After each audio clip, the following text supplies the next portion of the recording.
Friends, லேப்டாப்பை clean பண்ணது எப்படின்னு கூகுள்ல போட்டா ஏகப்பட்ட கெமிக்கல் பேரும் கிளினிக் கிட் பேரும் வரும். இதெல்லாம் ஊத்தி உங்க லேப்டாப்பை க்ளீன் பண்ணீங்கன்னா சோலி முடிச்சு. காரணம் என்னன்னா, இப்போ லேப்டாப்ல 2 டைப் தான் இருக்குது. ஒண்ணு வந்து மெட்டல் பாடி, இன்னொன்னு பிளாஸ்டிக் பாடி.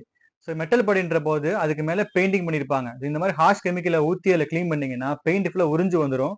அதே மாதிரி பிளாஸ்டிக் மேனுஃபேக்சரிங் ஆகி வர குவாலிட்டியே ரொம்ப மோசமா தான் இருக்குது. ஸோ இதில் நம்ம கெமிக்கல் யூஸ் பண்ணி க்ளீன் பண்ணும்போது வெளுத்து போன மாதிரியும் அதே மாதிரி பிளாஸ்டிக்கும் உதிர ஆரம்பிச்சிருது. ஸோ இந்த மாதிரி கெமிக்கல் யூஸ் பண்ண வேணாம் ஃப்ரெண்ட்ஸ். ஸோ இதுக்கு நம்ம என்ன பண்ணலாம்னா, நம்ம வீட்டில் இருக்கிற சாதாரண இந்த மைக்ரோ ஃபைபர் கிளாத்தும் வாட்டர் பாட்டில் இது 2 இருந்தாலே போதுமானது. இதை வச்சு நம்ம ஈஸியா சேஃபா க்ளீன் பண்ணிடலாம். இன்கேஸ் உங்கள்கிட்ட மைக்ரோ ஃபைபர் கிளாத் இல்ல அப்படின்னா காட்டன் ஸ்பாஞ்ச் கூட யூஸ் பண்ணலாம்.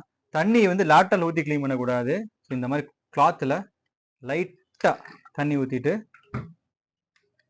ஸோ தண்ணியோட குவான்டிட்டி ரொம்ப கம்மியாக தான் ஃப்ரெண்ட்ஸ் யூஸ் பண்ணணும். ரொம்ப அதிகமாக யூஸ் பண்ணீங்கன்னா டிஸ்பிளேக்குள்ள போயிடும். நெக்ஸ்ட் ரொம்ப முக்கியமானது ஃப்ரெண்ட்ஸ், இந்த கீபோர்டை க்ளீன் பண்றதுக்கு நிறைய வீடியோல இந்த பிரஷ் வச்சு தேய்க்க சொல்லியிருப்பாங்க ஃப்ரெண்ட்ஸ். ஸோ இது பண்ணலாமா கேட்டீங்கன்னா தயவு செஞ்சு இப்படி பண்ணிடாதீங்க. காரணம் என்னன்னா, கீபோர்டுக்குள்ள இதுதான் இருக்கும், கீபோர்டு மெம்பரேன் இதுதான். ஸோ இந்த மாதிரி க்ளீன் பண்ணும்போது டஸ்ட் கீபோர்ட் மெம்பரேன்குள்ள போய் கீபோர்டு ஒர்க் ஆகாம போயிடும். ஸோ க்ளீன் பண்ணதுக்கப்புறம் நிறைய கீஸ் ஒர்க் ஆகலன்னு சொல்றதுக்கான காரணம் இதுதான்.